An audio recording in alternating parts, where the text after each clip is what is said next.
Welcome to this series where we solve past GCE questions. In today's lesson, I will be solving a question based on polynomials involving the application of the remainder and factor theorem. Watch and learn. Question, June 2014. The expression f of x, where f of x is equal to x cubed minus x squared plus ax plus b, is divisible by x minus 1 and leaves remainder of 1 when divided by x minus 2. Find values of a and b. In this question, we see that f of x is divisible by x minus 1. This means x minus 1 is a factor of f of x.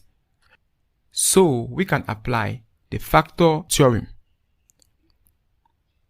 Applying it, we have f of 1 is equal to 0, since 1 is the 0 of x minus 1. Substituting 1 into f of x gives 1 cubed minus 1 squared plus a into 1 plus b is equal to 0.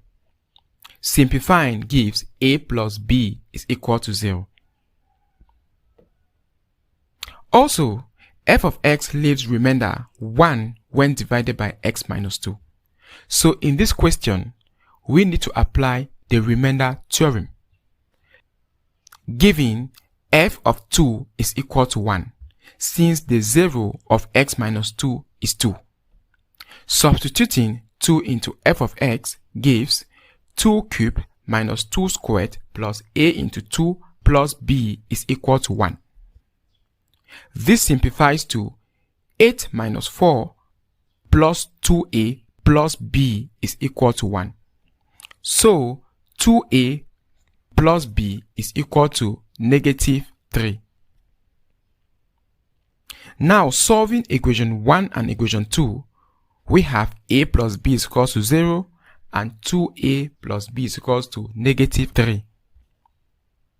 Notice that the terms of b in both equation 1 and equation 2 are the same.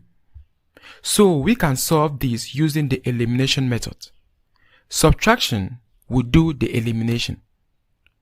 Subtracting equation 1 from equation 2, we will obtain 2a minus a plus b minus b is equal to negative 3 minus 0. Subtracting equation 2 from equation 1 will still do the elimination. Simplifying leaves us with a is equals to negative 3. Now substituting this value of a into either equation 1 or equation 2 will give b. Choosing equation 1, since this equation is simpler, will give negative 3 plus b is equals to 0, so b is equals to 3. Hence, the polynomial f of x becomes x cubed minus x squared minus 3x plus 3. After substituting the values of a and b. If this video has been helpful to you, do me a huge favor by liking, subscribing to my channel and sharing to those whom it will be useful. Until next time, thanks for watching.